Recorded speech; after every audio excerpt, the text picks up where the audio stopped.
And your brain is the most powerful weapon. Your brain is the most powerful weapon in the world.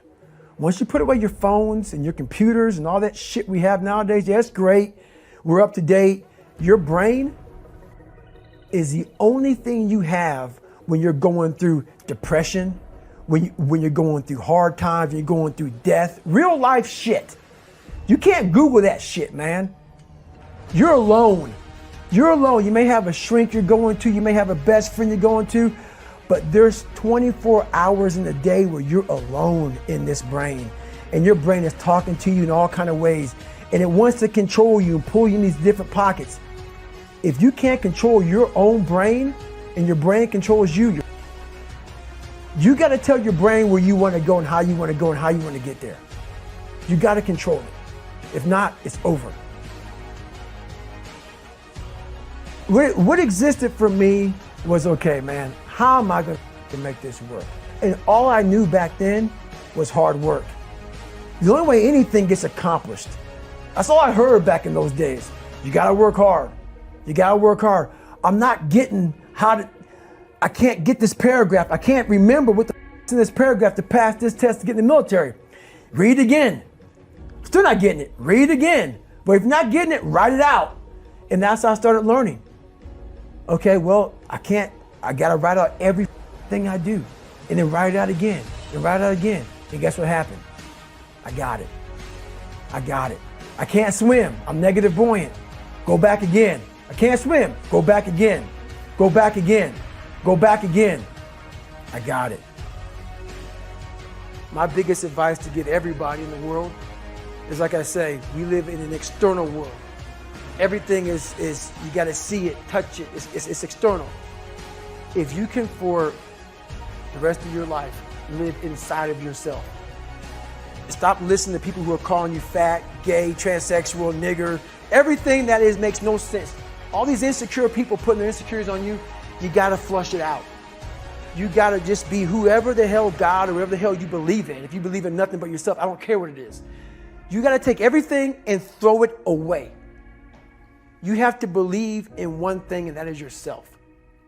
And I'm not saying don't believe in God or what you believe in, but right now, for you to find greatness in yourself, you're not going to find it by looking in a book or by even hearing me.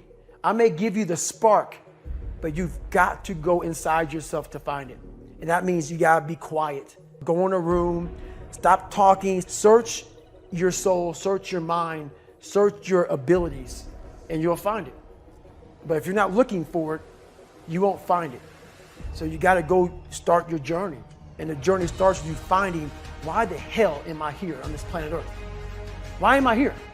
And if you don't know that, you will live the rest of your life searching, always asking the question, why? It's all back down to a very primitive mindset of we just have to do. It's like breathing.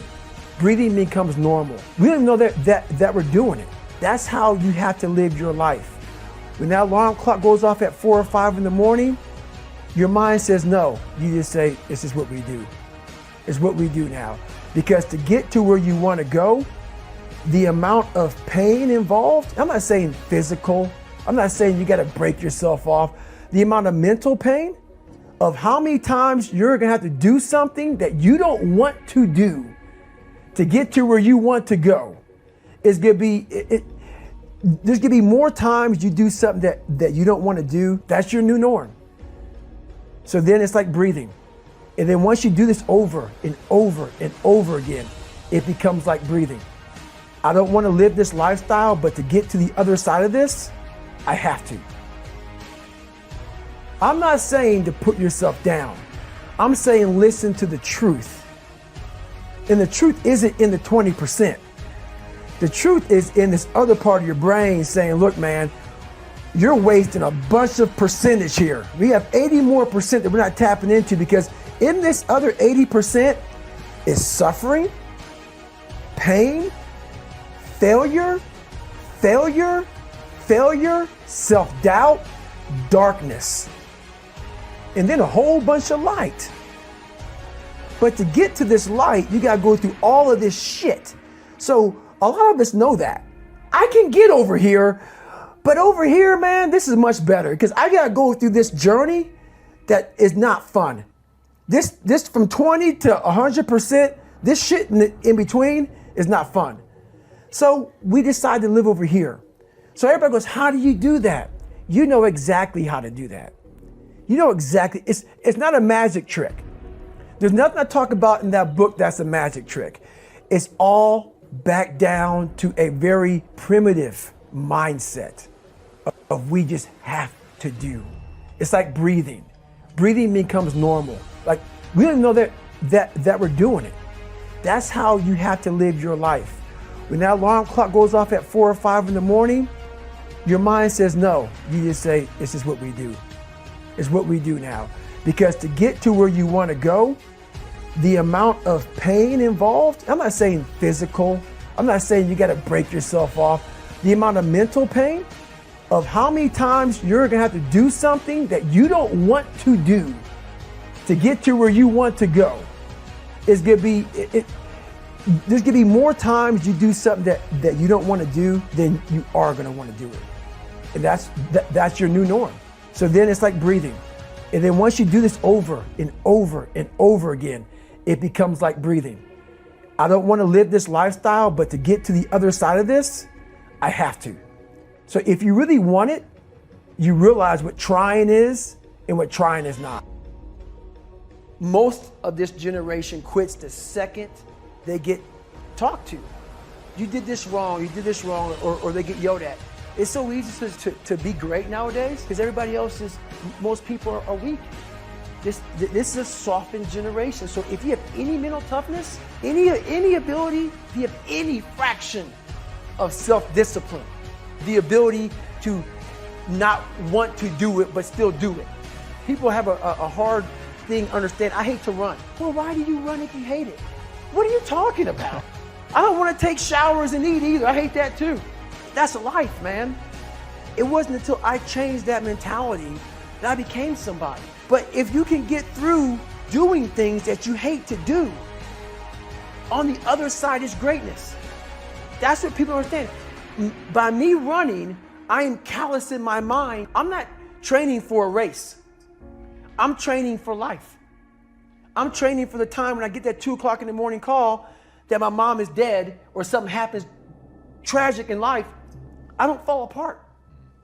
I'm training my mind and my body and my spirit so it's all one, so I can handle what life is going to throw at me. Because the life I've lived, it throws a whole bunch at you.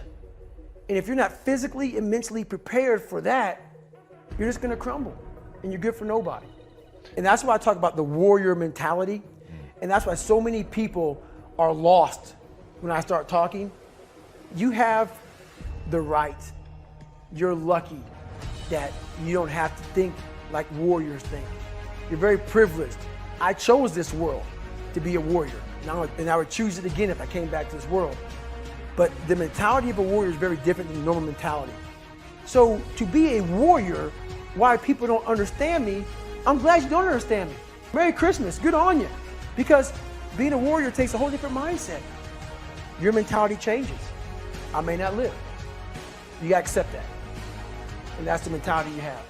And that's what makes you a warrior. If you're scared to die, you're a bad warrior. I hated jumping out of airplanes. I hated shooting guns. I hated the job as a Navy SEAL. But I did it because I wanted to change myself. Everything I do, I'm not really comfortable doing. And that's with life. If you're choosing to do something, attack it. Because they're gonna remember you as not attacking it. So I want to be remembered. You can hate me, but one thing you can't say about me, I didn't attack it. So that's the mentality you have. If you're gonna do something, you might as well attack it, because you can do it anyway.